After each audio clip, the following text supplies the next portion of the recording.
This is a Dhammanet presentation.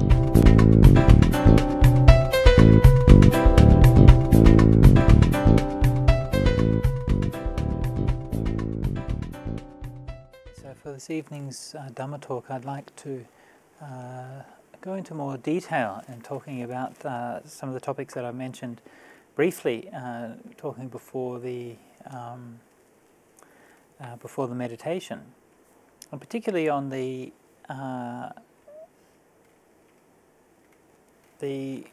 conditionality and the way that the mind is formed and the way the mind works.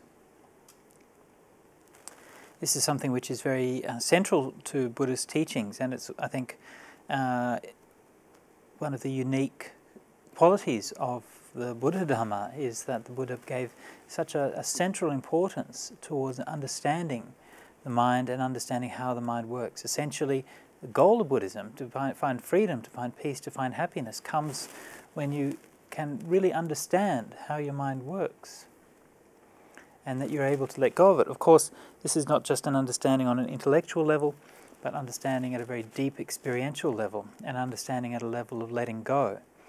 So according to Buddhism, there's a number of different kinds of understanding, but the most important one is the understanding that lets go. It's able to let go of suffering, let go of attachment. So when we're listening to Dhamma, thinking about Dhamma, reading Dhamma, reflecting on it, discussing it, and so on, this is like sowing the ground or preparing the way for those deeper realizations and deeper letting go. It's a very curious thing because there's nothing closer to us than our mind. I mean, it's so close we can't see it. It's so close, it's not just in everything that we've ever done and ever known. It is everything we've ever done, we've ever known.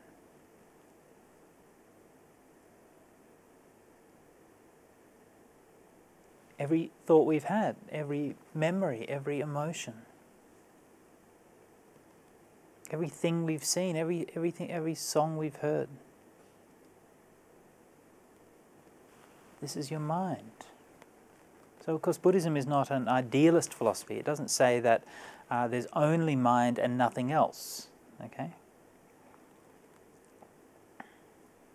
But the point is that what we can see and what we can know is what we're knowing with our mind.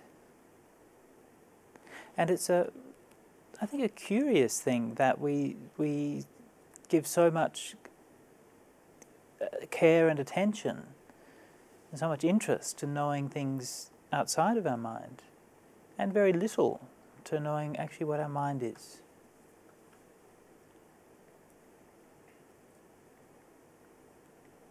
I think one of the reasons for that is because it is so elusive. It's very hard to pin down. If we look at the state of things in Western psychology and Western science and so on, then, well, it's not all that impressive, is it? So I don't mean to be insulting to any psychologists that happen to be in the room. But, I mean, if you look at what we can do and where our state of knowledge and what we can do with psychology compared with, say, the advances in physics or engineering or chemistry or something like that, you know, where there's, you know, obviously there's an incredible increase in our knowledge. But in terms of psychology, well, we've probably learned a few things from psychology, but there's still a lot of things we don't know, and there's still a lot of things we don't know about the brain. And I've over recent months, I've become more and more skeptical about neuroscience. I'm now officially a neuroscience atheist. I don't believe in neuroscience anymore. Why not?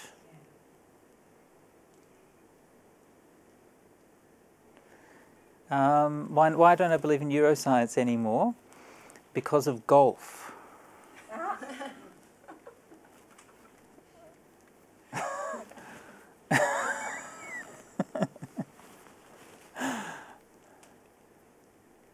having my doubts Yeah. about gravity. Yeah. Well, golf is important there too, because how do the balls go up if they're under the influence of gravity? Anyway, so that should be clear. So.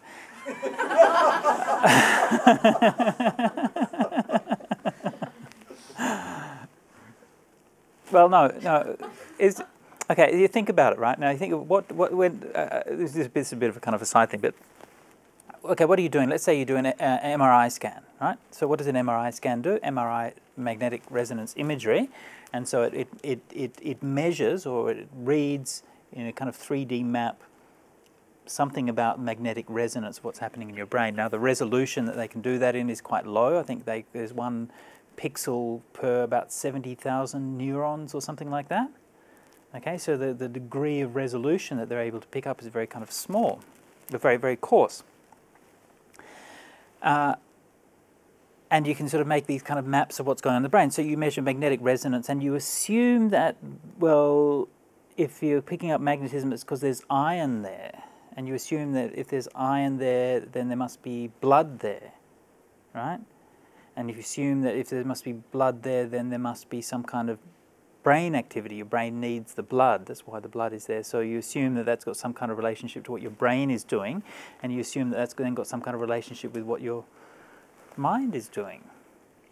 And there's a lot of fairly tenuous kind of series of links there. And so, you know, I think it's always very, very wise to be very cautious about that. But then I became even more skeptical about it when I started thinking about golf. Imagine that you did an MRI scan of somebody who's playing golf, right?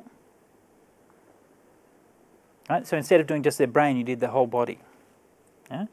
And you did the same thing. You picked up where does the blood go when they're playing golf, right?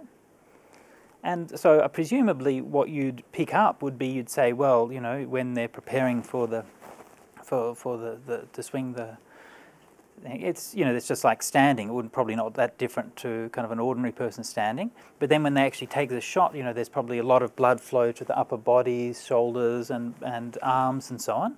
And so you'd read that and you'd conclude, well, golf is all about upper body strength, because that's what we can measure with our fMRI scan. Yeah?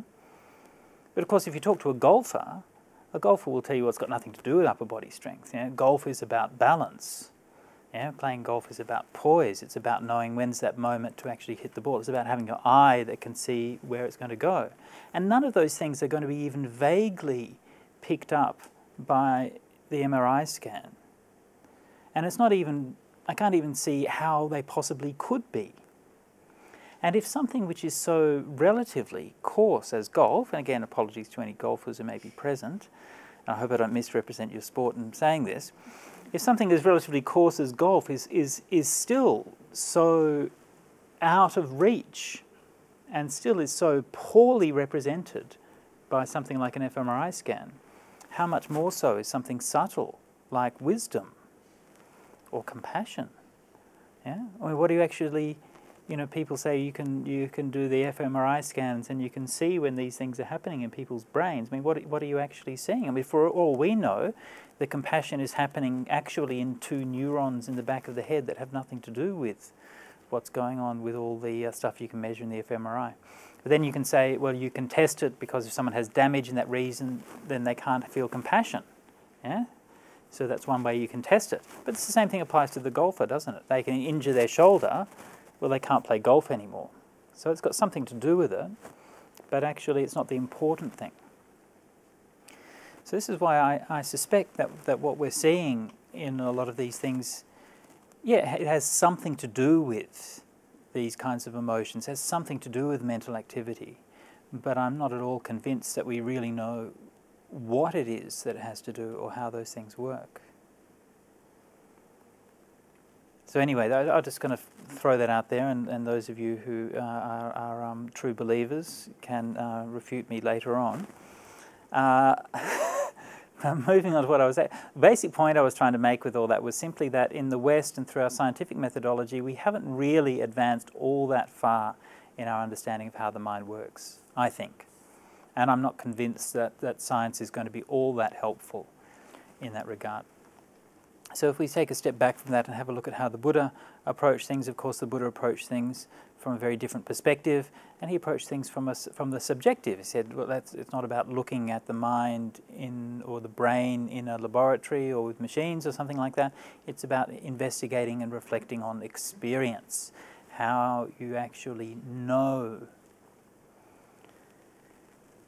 And in this, the Buddha was very radical and very subversive in that religious culture at the time. If you look at how most religions work, they work by one of the things that they try to do is they try to bring your mind out of the mundane and into some kind of transcendent world. So they raise your thought up to the thought of the gods or the thought of the divinity or something like that.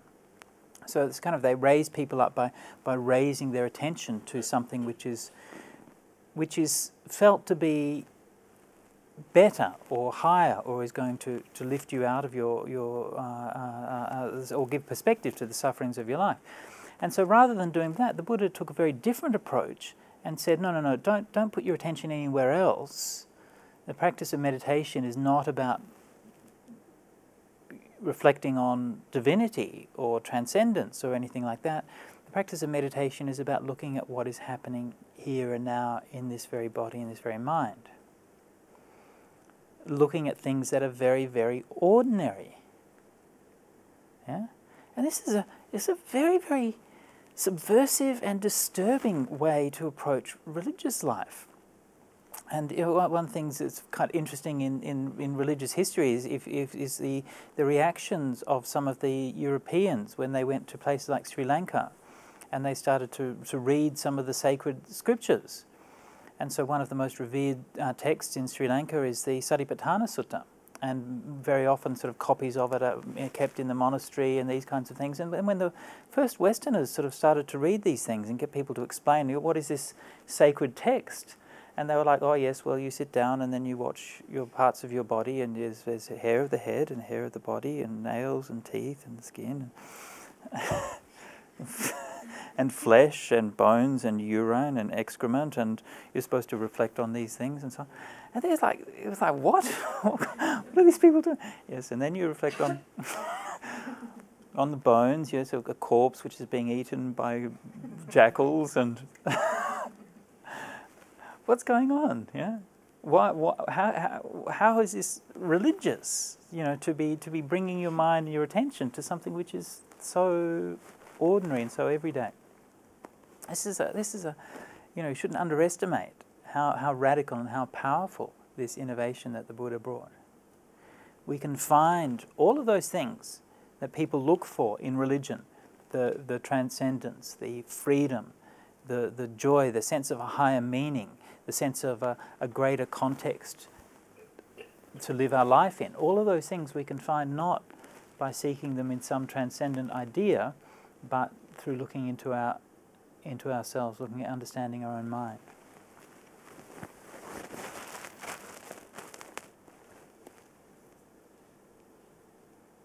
So, when the Buddha analyzed consciousness, he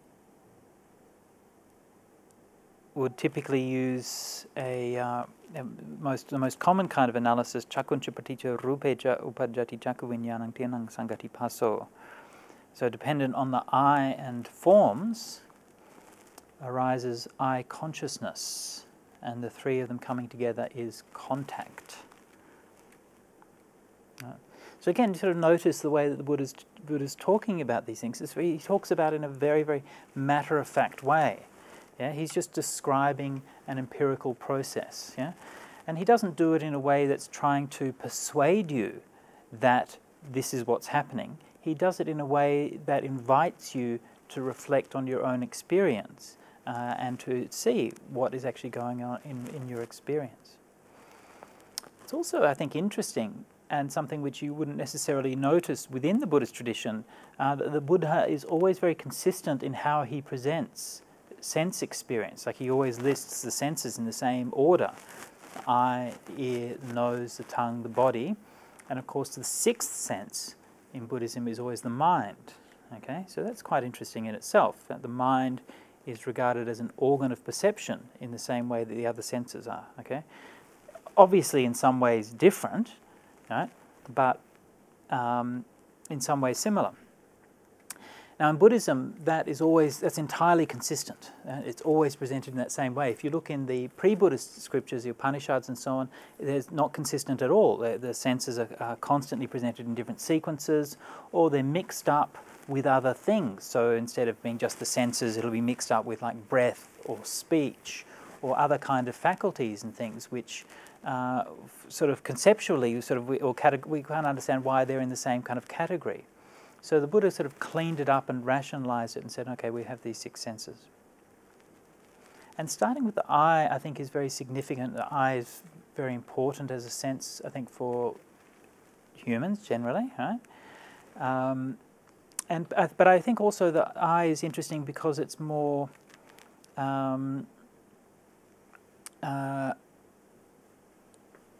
clear in terms of a separation between the basis of sight, yeah, the eye here, and the sight out there. Yeah.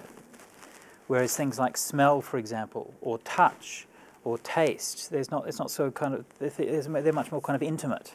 Yeah. Whereas the eye, there's that kind of separation. So by beginning with sight, then we set that model of being able to understand that these are kind of distinct things. That there's a rupa, there's an external thing.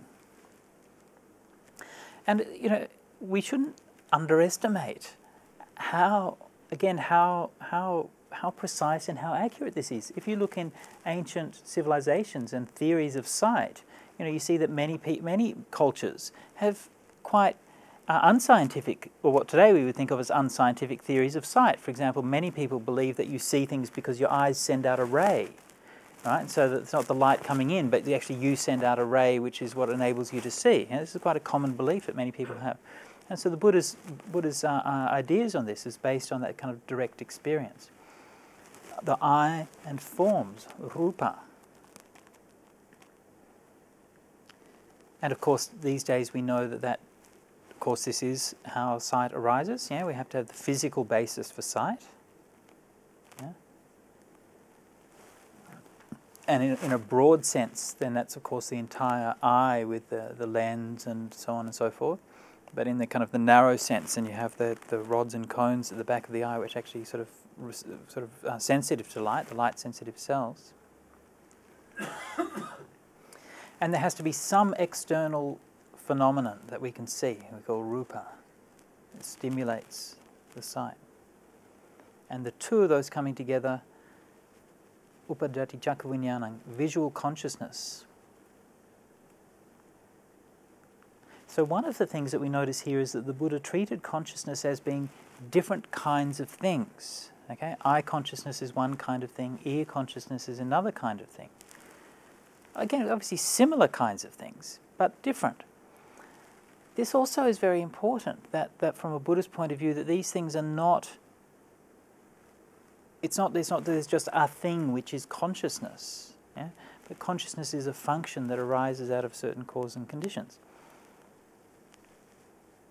Now, I think it's remarkable how different these kinds of consciousness are. And this is one of the things that we can reflect on in meditation. Yeah? And this is actually a very powerful meditation, is to go through the different senses. And if you focus on each sense as much as you can and get a very clear, just what is sight like? What is it like to see?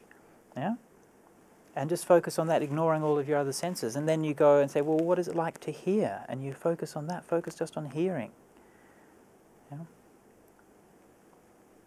And you realize that they're completely different kinds of things. And how strange it is that we live in this world where somehow these things are just kind of united. It becomes the same thing. When you meet a person and the person speaks to you and you can see that person, you can see their mouth move, and you can hear them, and that's all put together in your mind, right? That this is that person who is speaking. Because in fact, actually what we do is we see light and we hear the sound. Two completely different kinds of things. And our mind puts them all together. The Buddha gave a wonderful simile called the chapana, the six animals. And he said that our six senses is like as if you have a crocodile, a jackal, a bird, a dog, a snake, and something else, I can't remember, a fish or something like that, all tied up together, right, by one post, right? And they're all kind of, and that's what it's like. And we somehow have to make sense of that world, of all of these different kinds of things.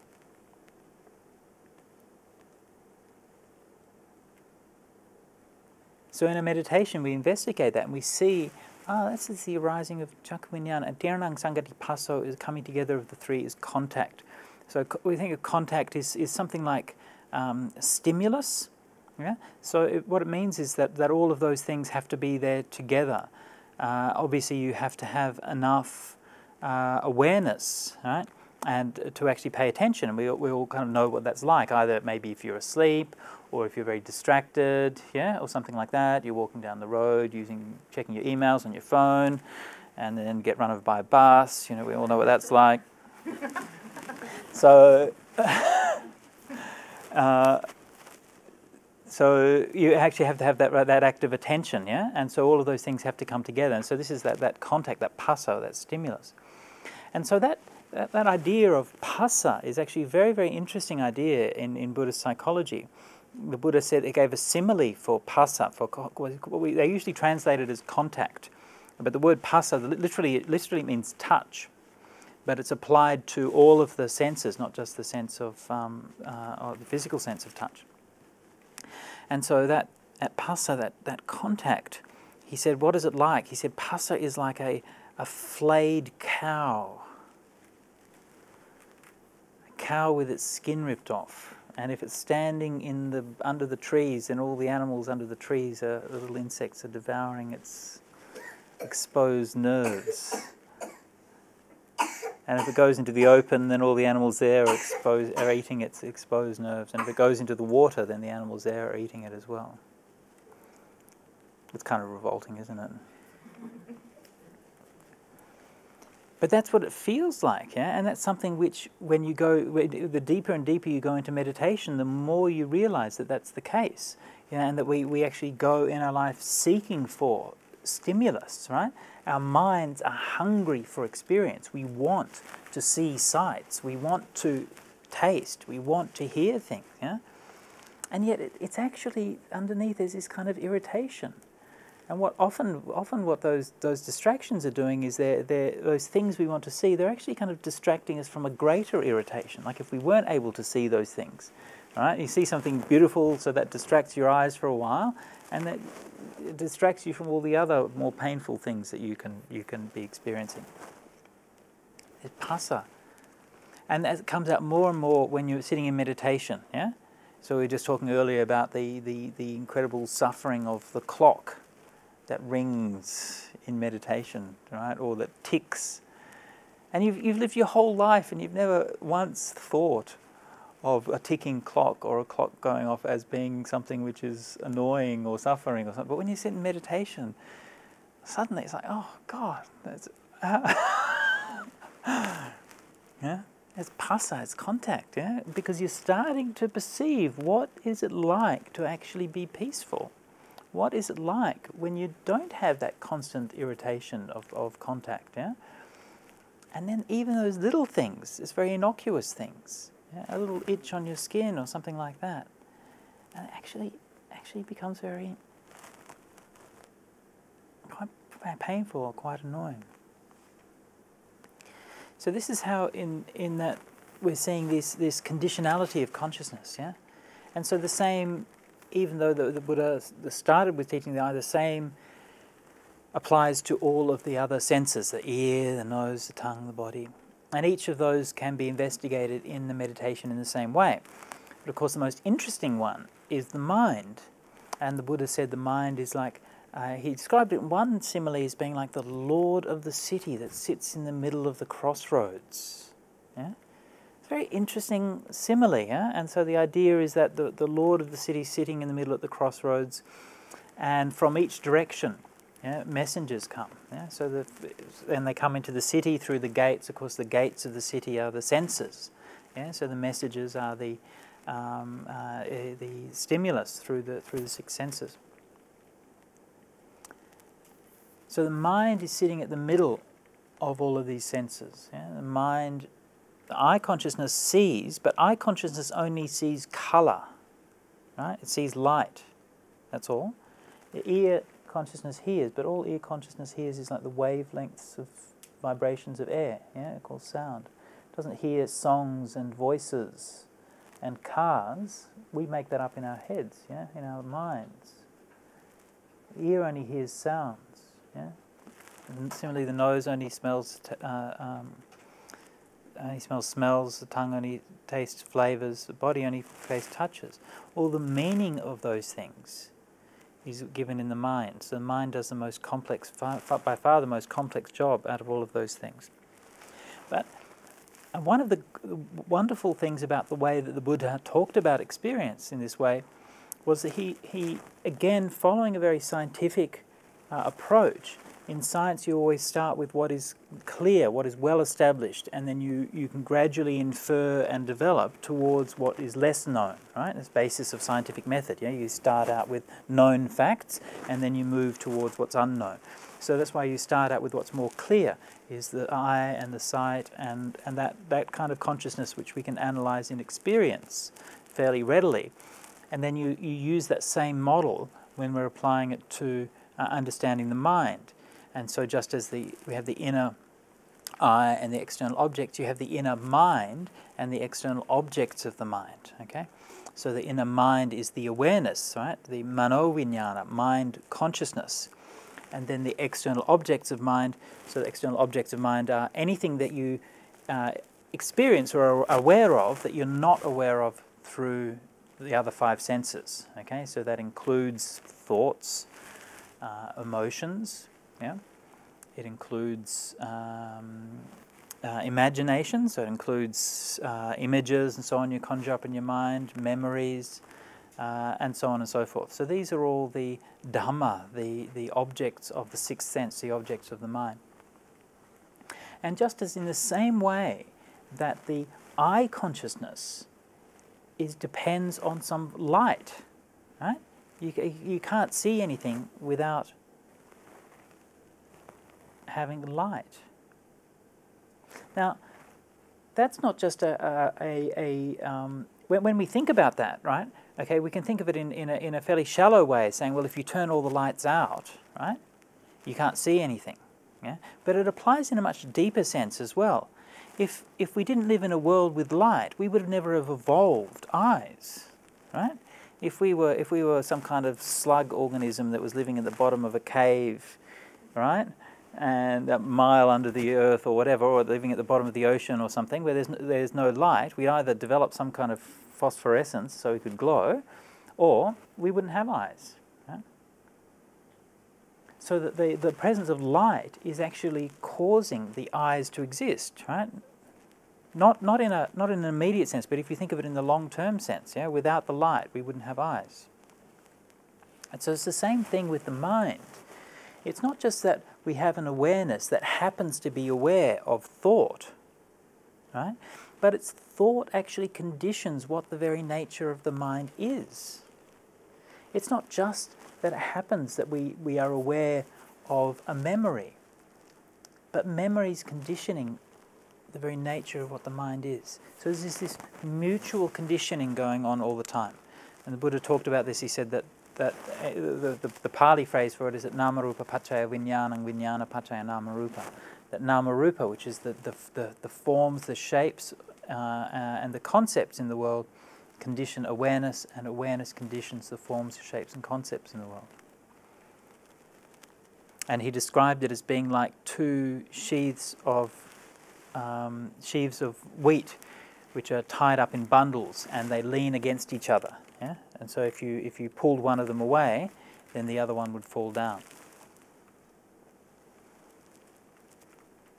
Again, you can think about it by doing a thought experiment. Imagine what it would be like if you were a child who was born into a world where there was no stimulus for their mind. Right? Say, for example, no one speaking language. Right? What's going to happen? Obviously, the way that your mind develops and evolves is going to be very different. Yeah? Imagine what it would be like if you were born in a world where no one said the word memory. Right? No one said, "Oh, I remember doing this yesterday." Yeah?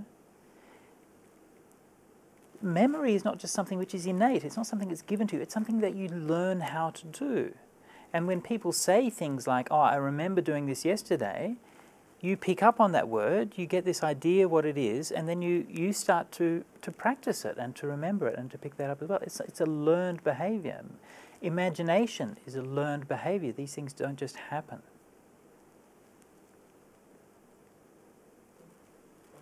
Even if we look on a more advanced level, we think about meditation. Right? So we like to imagine that in our meditation we can go beyond concepts. Right? We can sit there, let the thought go from the mind, and we just have the mind be pure awareness. But we couldn't meditate if we'd never heard the word meditation. Right? Or some kind of word for meditation. I mean, you can't explain what meditation is just by grunting. Yeah? You can try, but you're not going to get...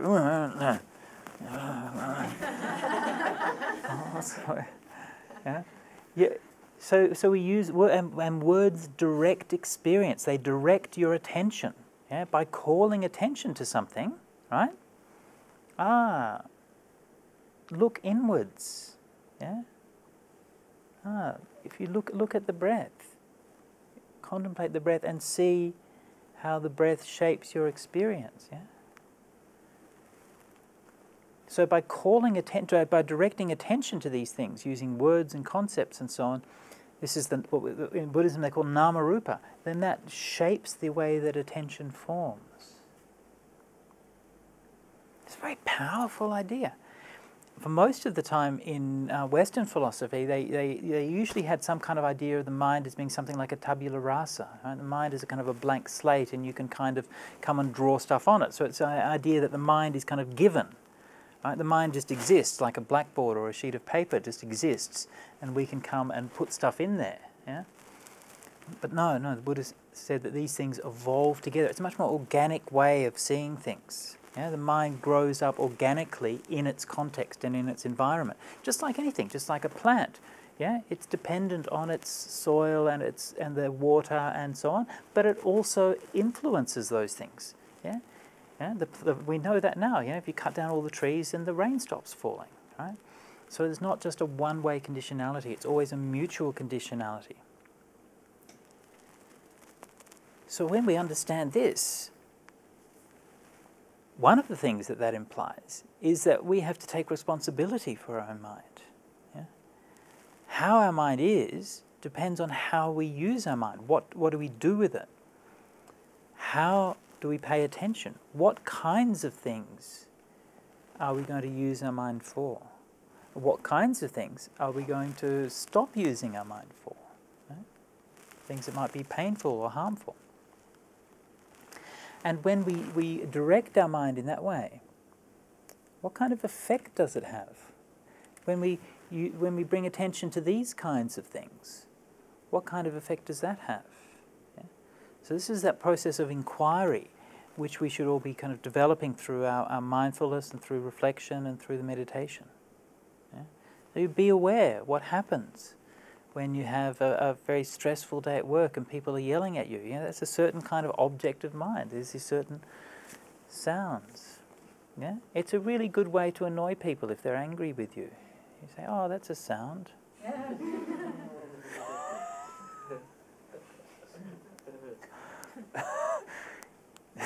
It's kind of passive-aggressive Buddhism.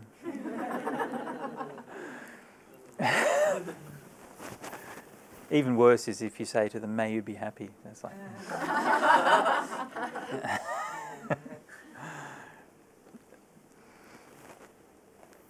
So your mind is constantly being conditioned, yeah? And when you sit in meditation, that's what you're being aware of. When you bring your awareness to your breath, you bring awareness to what initially seems to be something that's separate from your mind. Yeah? Awareness is somehow in here, and you feel your breath is over there, and there's this kind of feeling that these things are separated.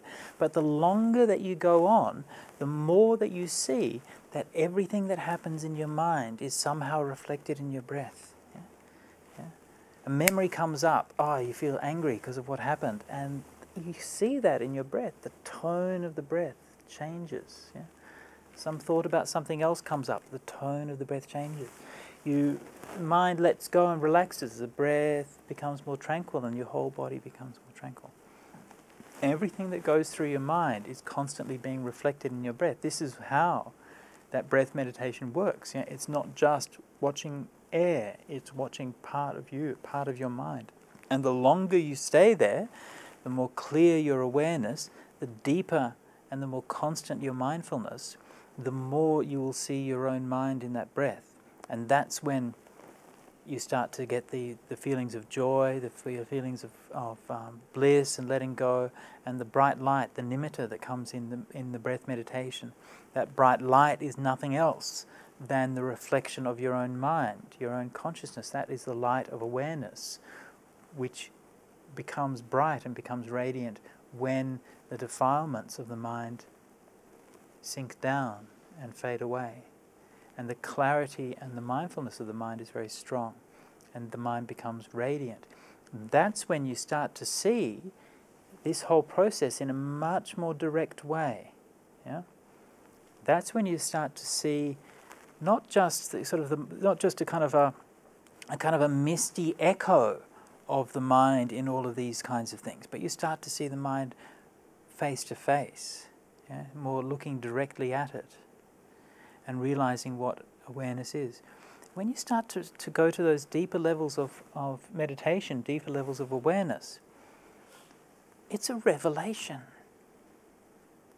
You realize that all of these things which we talk about, these ideas like peace and awakening and love and all of those things, you realize that they are all there inside you. And that by letting, and it feels like you're coming home, you let go all of these things. The more that you let go of everything that's disturbing your mind and disturbing your vision, the more it feels like, this is just natural, this is just how things are, this is like coming home.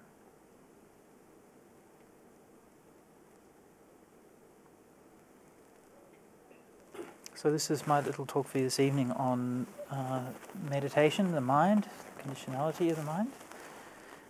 I offer that for your reflection, and I'd like to invite any comments or questions.